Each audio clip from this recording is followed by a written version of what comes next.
Welcome to Sweet Life Beat Life. We hope this video helps.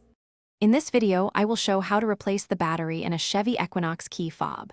First, gather your essential tools: a small flathead screwdriver and a fresh CR2032 coin cell battery. Having these items ready will make the process smooth and efficient.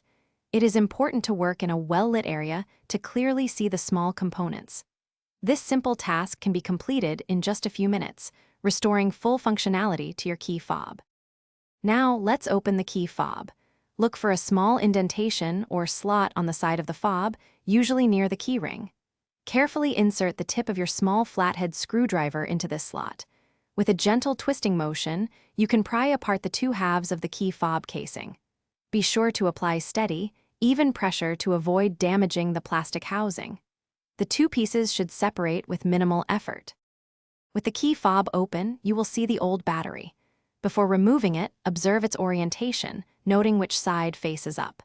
This is typically the positive side. Gently pry out the old CR2032 battery using your screwdriver or fingernail. Now, insert the new CR2032 battery.